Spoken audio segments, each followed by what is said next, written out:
Hi, everyone, and welcome to our new episode of Red Lady on Tour. Today I'm joined by our highly accomplished and respected CEO, David Grant. David and I will talk about why inclusion is so important, how we can create more inclusive workplaces, and what we are doing at Westcon-Comstor to promote inclusion and why it is significant and important to us all. Hello, David. Thank you so much for joining me today. I'm very excited to talk to you about inclusion. Yeah, hi Mariana. No, it's great to connect. I'm really sorry that I'm just in an office with a plain white wall and not somewhere a little bit more, I don't know, a little greener, a little bit more outside. But anyway, I'm looking forward to the conversation for sure. Yeah. So with our great Miranda Taylor, I've been co-hosting our Westcon Inclusion Group for the past year now. We are extremely happy to provide a safe space for our staff members to discuss their needs and what we as a group can do to foster inclusion in our company. Are you prepared for a few questions from our ERG group? Mariana, as you know me well, I'm always prepared. That is cool. So, David, what does inclusion mean to you personally? So I think it's about feeling valued, feeling safe. But I think it's really about being able to turn up and be yourself, be authentic, and not feel that you're being judged or criticised in any way. Yeah, absolutely. So, why do you feel that an emphasis on diversity and inclusion is important? So, I think it doesn't matter what job you do. It doesn't matter whether you're the CEO, whether you're a sales director in finance. You want to enjoy coming to work. We spend a lot of hours in every day, every week of our lives in the work environment. I accept it used to be in an office much more than it is today. But nonetheless, we spend a lot of hours there, and therefore we need to feel comfortable. We need to feel motivated. We need to feel happy to turn up. People need to feel comfortable and happy coming to work, and therefore, if we're going to expect people to not just enjoy coming to work but contribute of their very best, um, we have a phrase at home about turning up and being your best self. If you're going to do that, you've got to have an environment that allows you to do that, and that's why inclusion is so important.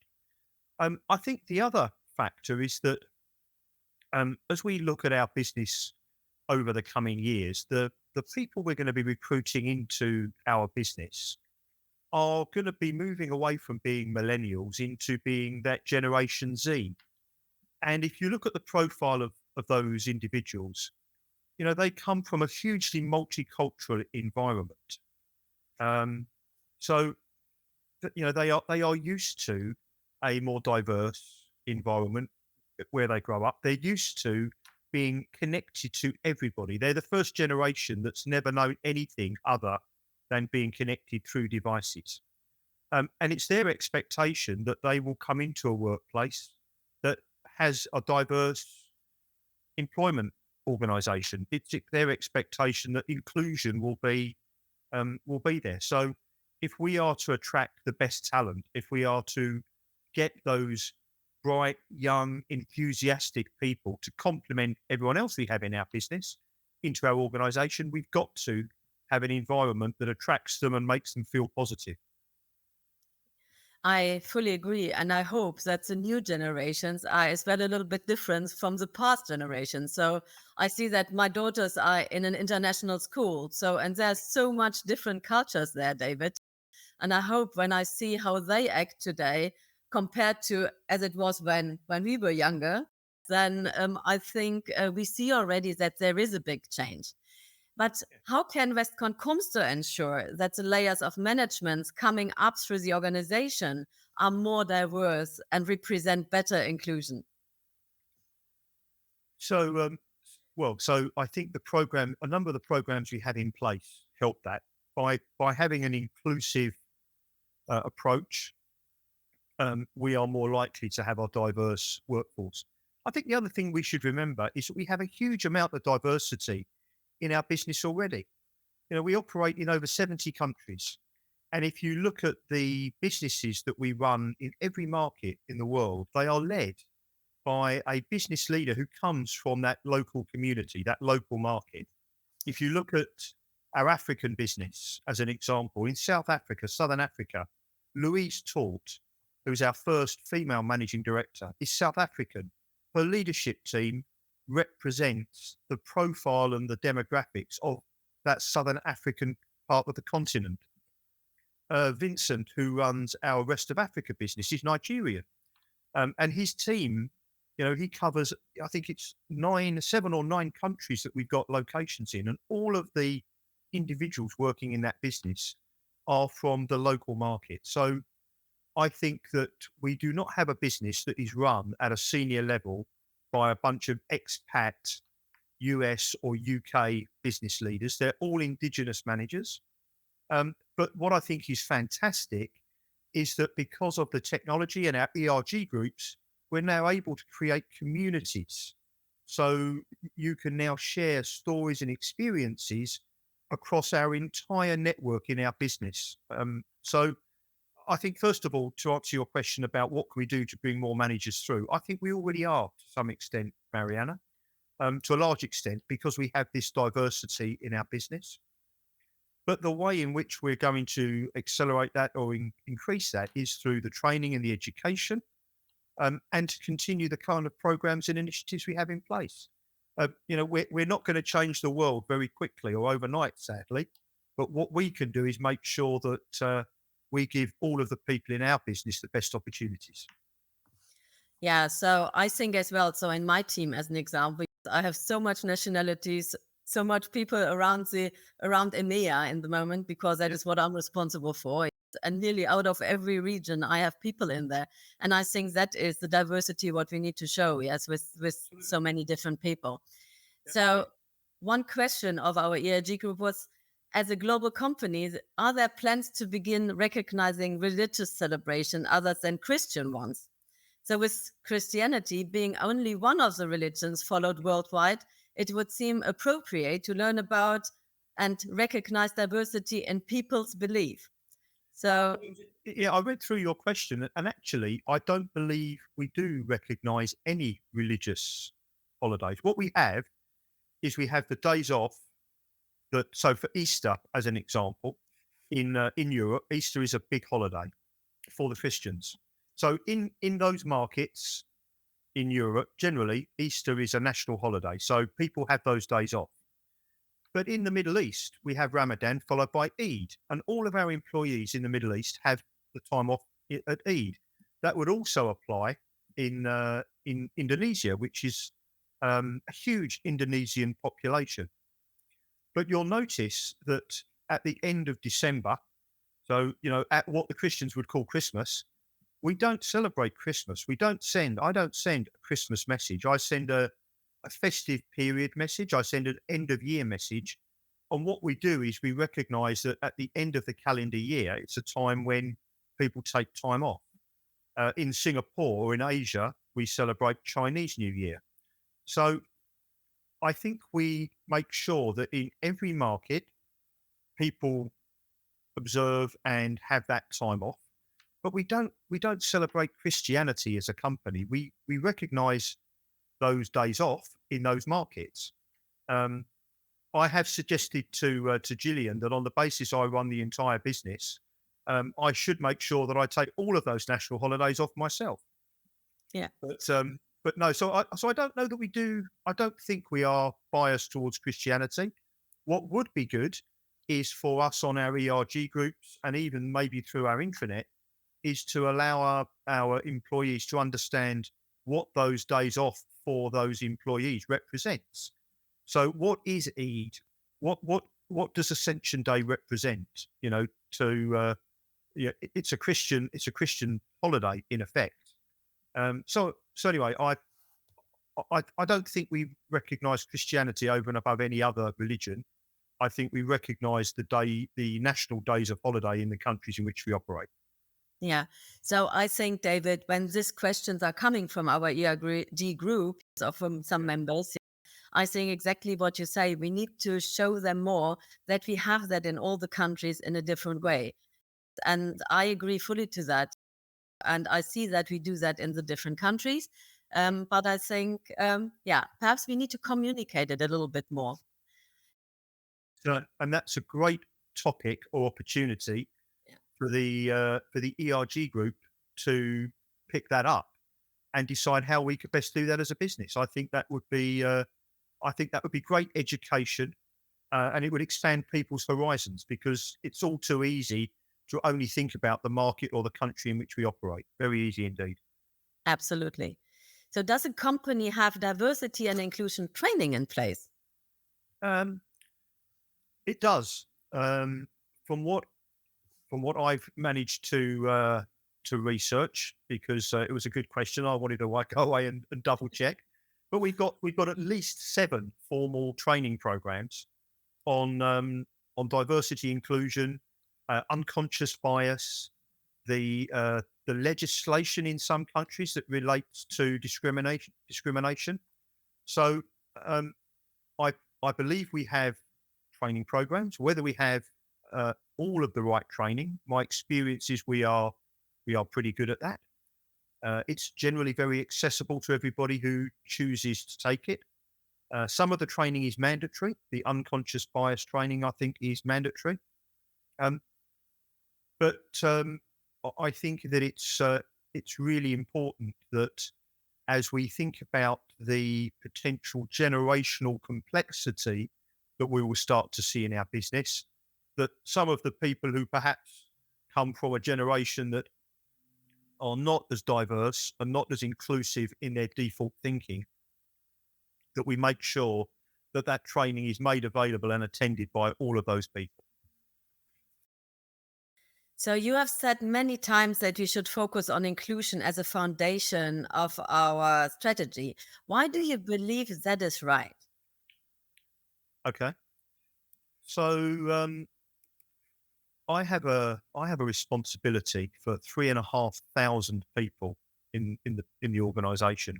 You know, I accept I don't talk to every single one of them every day, but yeah, in my role, that is my responsibility, and I want to make sure that every single one of those people can come to work experiencing the way in which I articulated inclusion at the start. You know, feeling valued, feeling safe, feeling able to give of their best, and and believing they work in an environment where it doesn't matter what your profile is, you know, in terms of color, race, sexuality, religion. Those topics should be irrelevant. What's most important is that people are motivated and capable to do the best job they can, and they have good friendships and relationships at work. If we do those things and we create that environment, we will become known as a great place to work. And if we become known as a great place to work and we offer this inclusive environment where the emerging population sees us as a place that they would want to come and work and enjoy it, then the diversity component will be satisfied by default. I'm also afraid that I've seen in some cases a few years ago companies over rotate on the recruitment component of diversity. And I do not think that's authentic, and I don't think it's sustainable, nor do I think it's the right thing for shareholder value. Creating a truly inclusive and by association diverse environment, which I think we already have, as we've talked about before, I think is the right way to do that. That's what I felt as an individual. Um, And when I started to voice my opinion in the HR communities, I was at first anxious that maybe I had the wrong component. Maybe I was leading with the wrong element of our DI&E approach.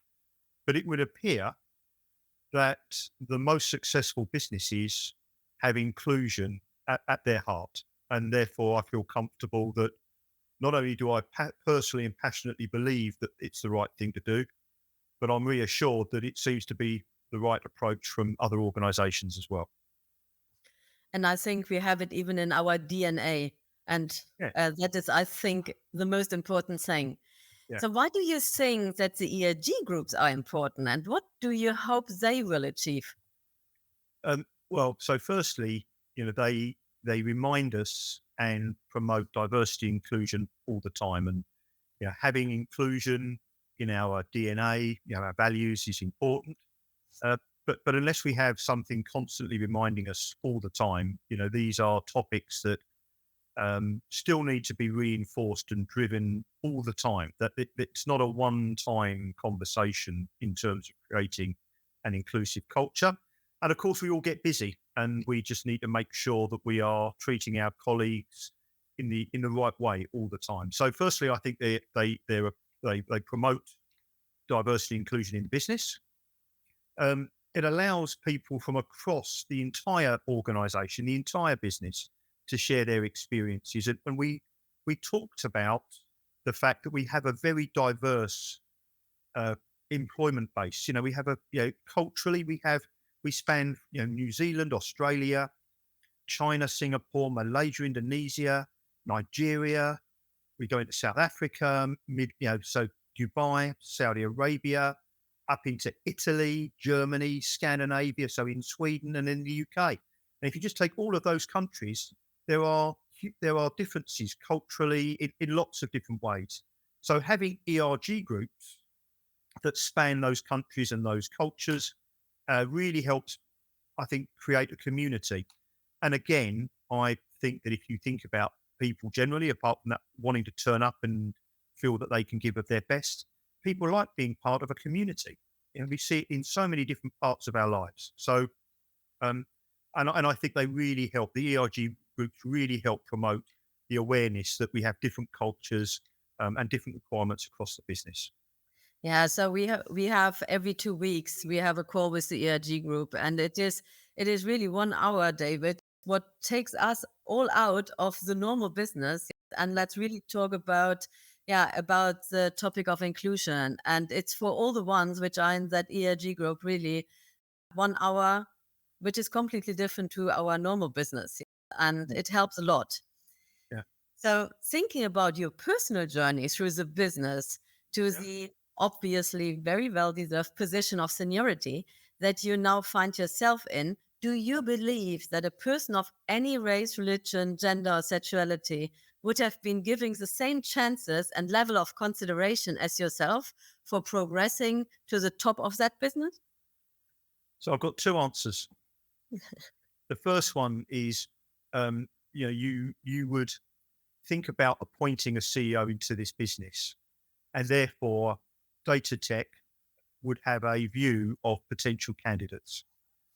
I think that if I were a candidate of any uh, culture, race, color, sexuality, data tech would feel comfortable making the decision on the best person for the job.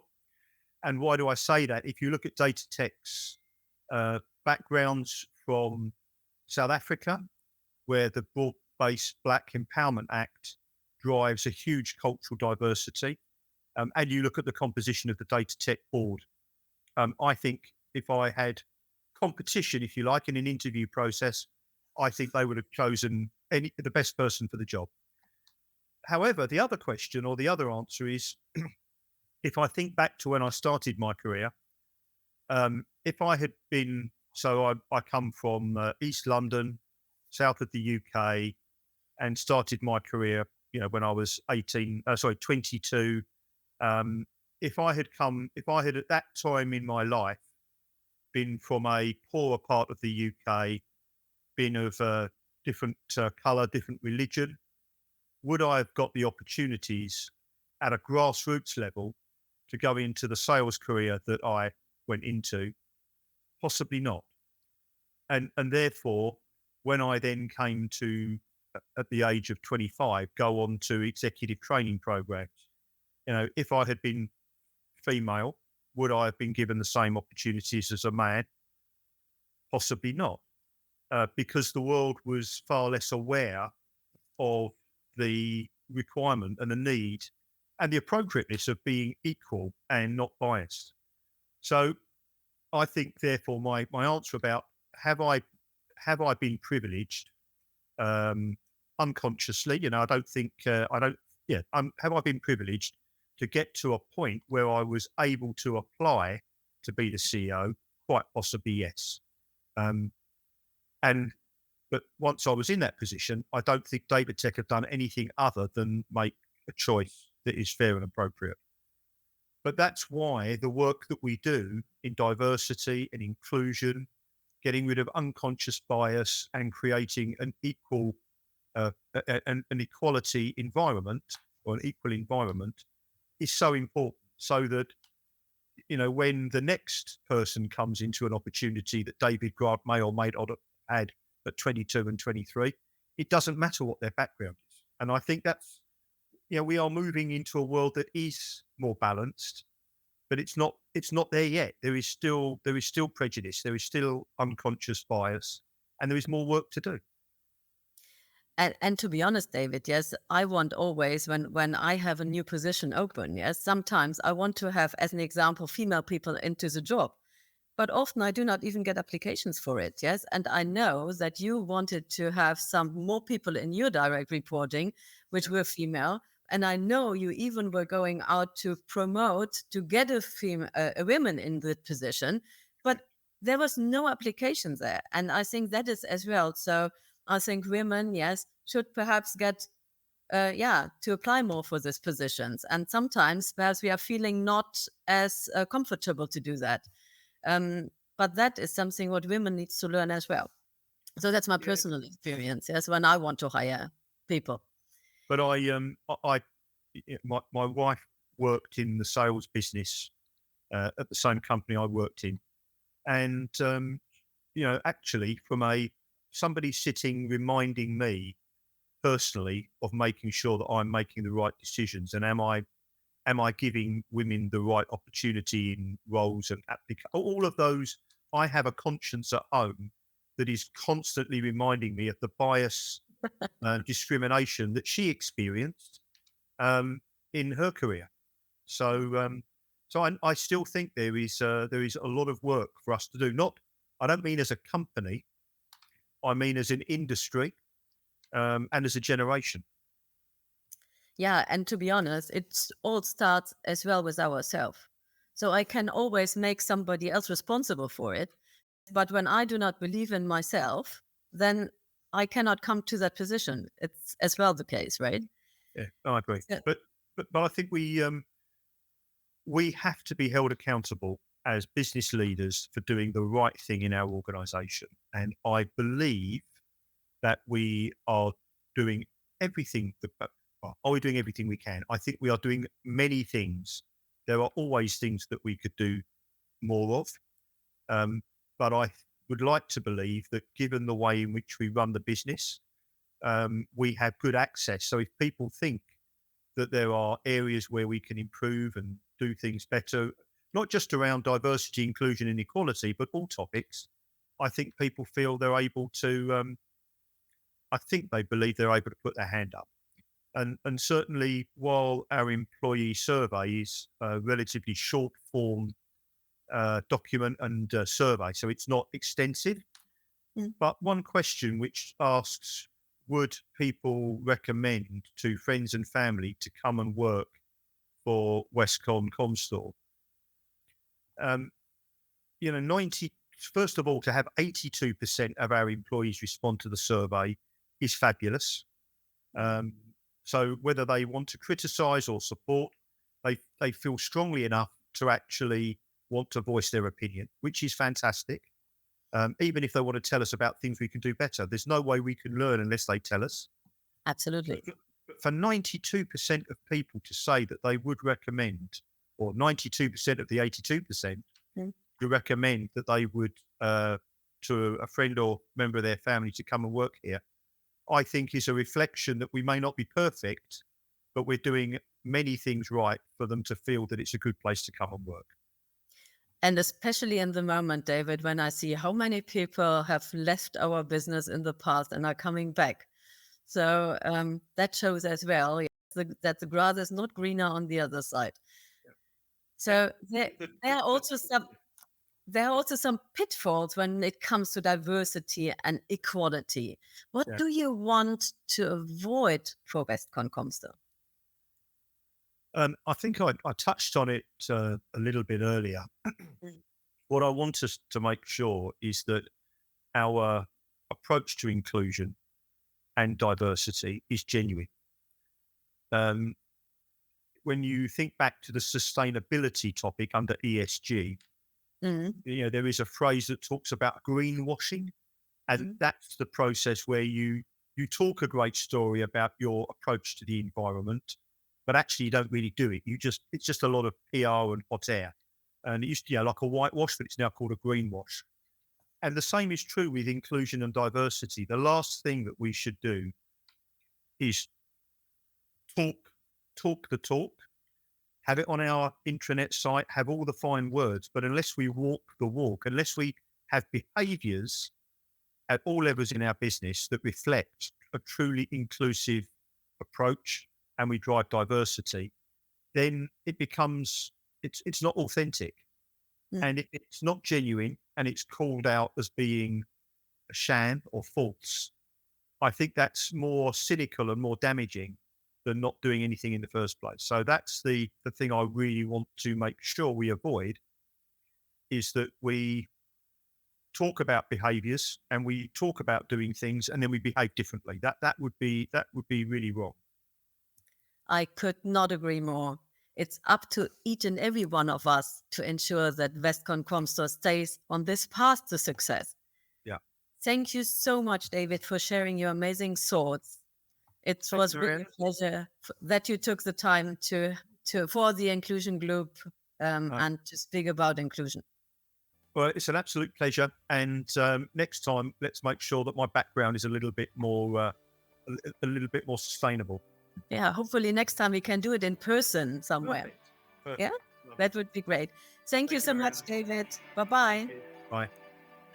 Wow, we are so proud to have David Grant as our CEO here at Westcon-Comstor. He is a strong advocate for inclusion and is committed to create a great workplace where everyone feels welcome, respected, and valued. And please remember, inclusion is not a buzzword as Westcon. It's a way of life. It's in our DNA. We truly believe that when everyone feels welcome, respected, and valued, we all win. It starts with us. Be kind.